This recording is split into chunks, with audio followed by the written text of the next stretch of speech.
Good afternoon, everybody. Welcome back to another War Thunder video. If there was anything that could possibly bring me back to War Thunder, not that I wasn't going to come back anyway, it would indeed be the World War mode. Now, disclaimer before we get any further, I have not actually managed to play a match in World War mode, for reasons I will get onto in a moment. When you get into War Thunder and you decide to try out the World War mode, you'll be greeted by the globe on screen, as you just saw. You can then choose a theatre, as I understand it. The only one running at the moment is the Russians versus the Germans one. Once you've selected that, you can then choose one of these battles to take part in. Or at least that's what I assumed. The way it appears to work, however, is you go through each of these battles one at a time, in your squadron and what have you, and play it as such. The more battles you win, the more chances you've got of winning the actual event itself and placing higher on the leaderboards. The problem is that while this mode is designed for squadrons to take part in, it's a very large mode after all, taking part over multiple battles in the same theatre. What you can do is enter as an individual player, just Joe Bloggs on his own, which sounds amazing until you realise that the chances of actually getting into a match are quite slim. Now, I didn't realise until the end of this clip, and this is like a 10-minute long clip, me faffing around trying to get into a match, that all of these had actually ended. The event, as far as I can tell, has ended for now. It will obviously restart in so many hours or so many days or whatever the hell it is. And you'll then be able to join matches.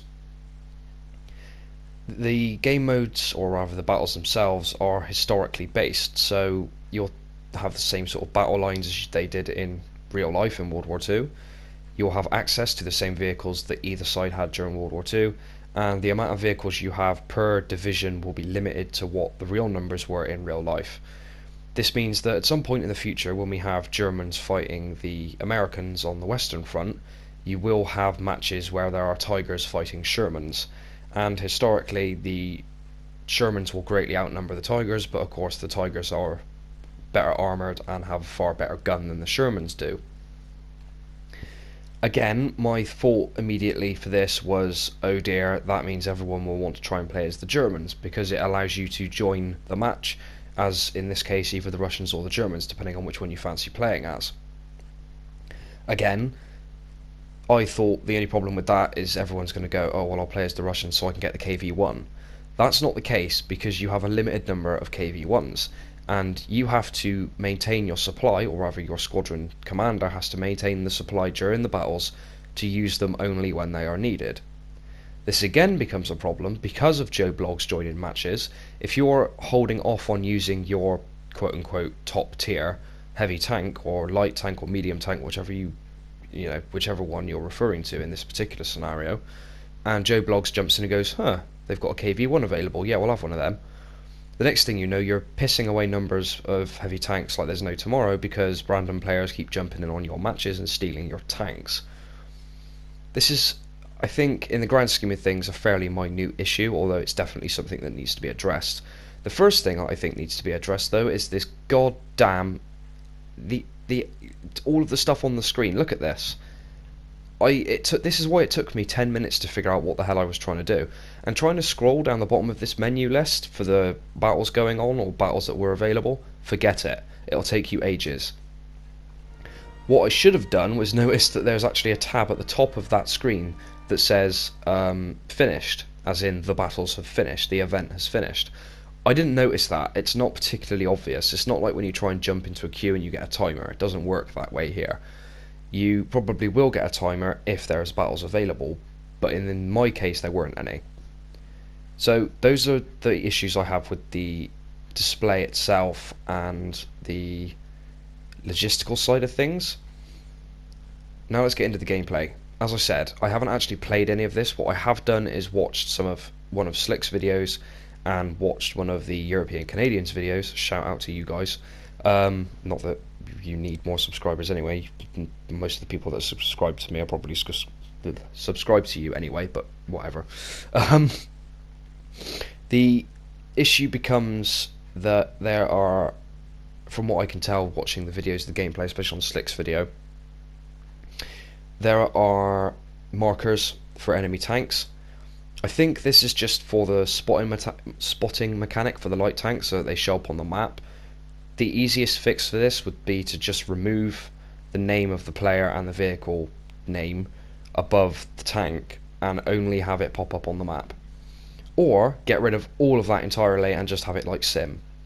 I'm not on about being stuck to your gun sight and all that sort of thing in the commander's view, but as far as the names are considered, just get rid of them entirely. If you want to go the realistic route, go full realistic. Don't divvy around with it. Okay?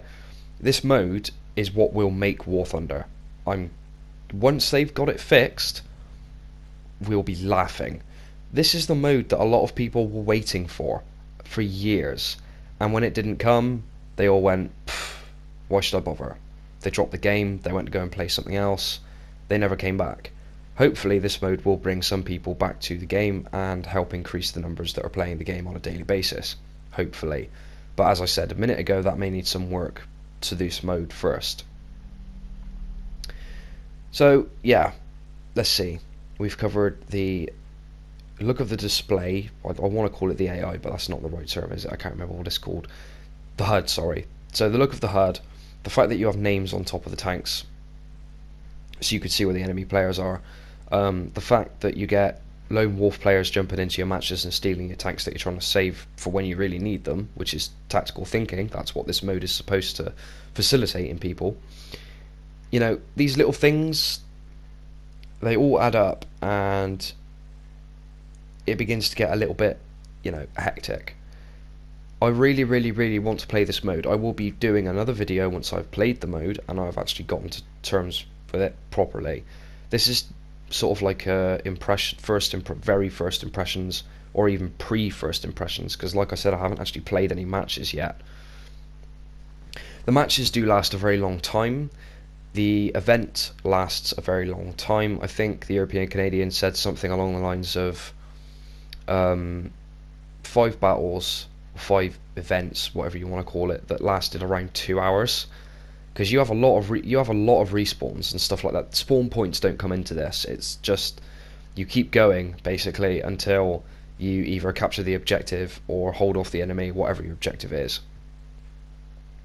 Speaking of objectives, you have a mass variety of objectives depending on which battle you decide to choose and which team you decide to go with.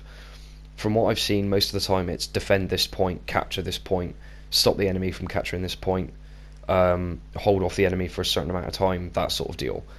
Great. No doubt that they will, at some stage when this begins to build and become more popular, and the devs properly sink their teeth into this mode, that they will be able to add more objectives into it. Capture these field guns, capture the airfield, support infantry attacking X, Y, Z. Do this, do this, do this, do that, do this, do this, do this, do that. I've also heard that on some matches there were times when the one team was all in ground units, specifically anti-aircraft vehicles, and the enemy team, or the friendly team, whichever way you want to look at it, was all in aircraft. Brilliant. Love the sound of that. They'll eventually get around to having tank battles, air battles, and sea battles all on the same game. All in the same game. All in the same match. Again, this is what War Thunder has always been leading up to. They've always been trying to get to this point. It's taken them, 5-6 years to get to where they wanted to be. It still requires work. As I said, it's not fixed. It's not finished. I kind of wish, to an extent, that they had held off on this mode until it was squeaky clean polished. Excuse me, I got a bit of a cold. Unfortunately, that was not the case. They seem to have, I don't know how long they've been working on this, but they seem to have been working on it for however long and gotten to a stage where they think it's fine to release it. Anyway, thank you guys for watching. I hope you enjoyed this video. I know it wasn't too in-depth, and I know there wasn't any gameplay. I will be getting gameplay up of this on the channel as soon as I manage to get into a match. Please like, share, and subscribe for more. There will be more War Thunder content on the way. Yeah, I think this mode might actually get me to get my teeth back into this game again. So, I'll see you guys in the next one. Cheers.